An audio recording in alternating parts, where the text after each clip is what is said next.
it's pretty devastating. Wow, I guess that's called scorched earth. Search and rescue hat on.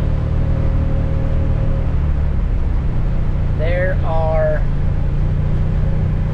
probably 35 to 40 vehicles, and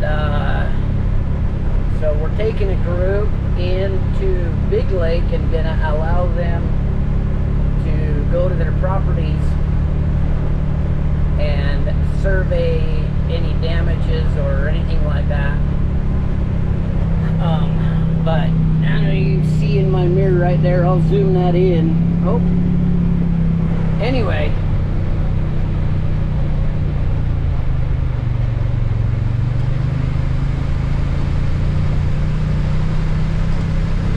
we're going to check out Henry's Hollow,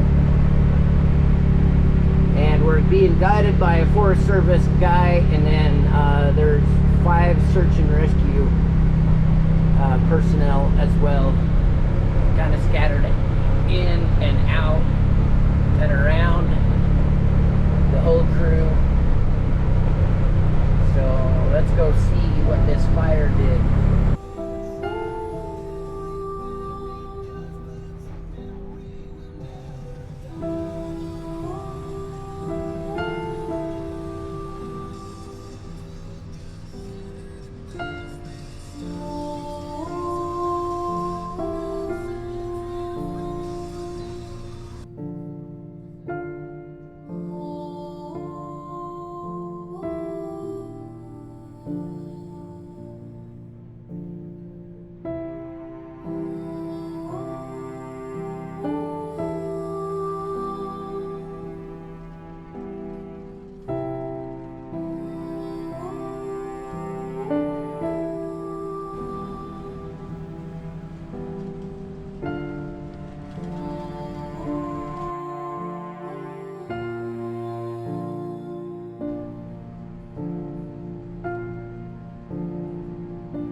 So it's a pretty devastating event.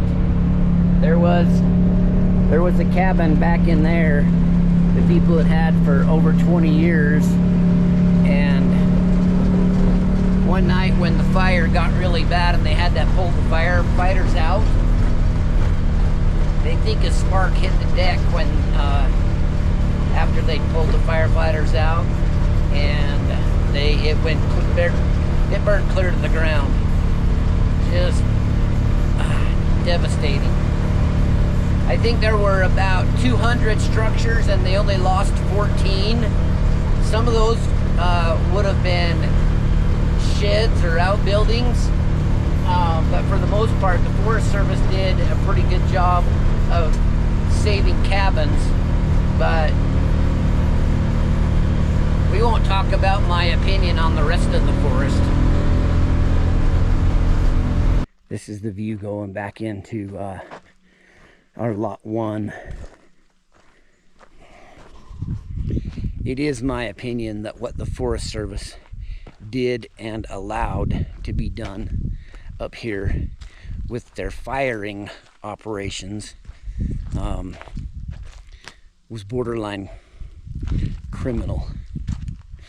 That's my opinion, and that's what I think, because I think there was a day or 3 days in a row where this fire didn't go anywhere, and then they did firing operations and it literally blew up on them. Damn it. Anyway, check it out. This is lot 1. We had planned to do a spec cabin right here. You can see the firing. You can see the fire and what happened. Went all the way across the top up here. So this particular property actually goes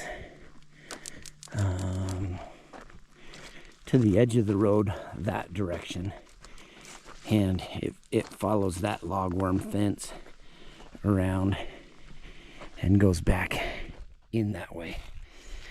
Probably about 250 to 300 yards that way is this particular lot. So for all intents and purposes, a large portion of this particular lot fared okay. So this is a little bit further down. The cabin pad is right there, and I'm just down off the hill from it. And you can see there's still some active smoke in here.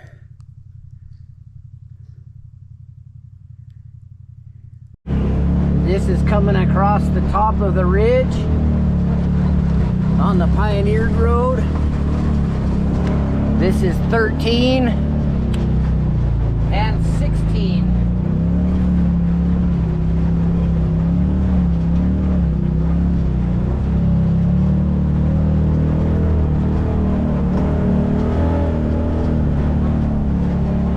So I'm still going across the top.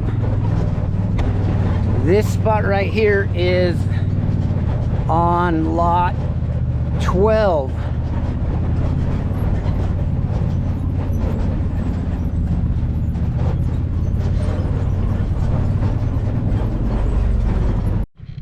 All right, here's how it looks from the top of 18. This is 18. 17 has fared really well.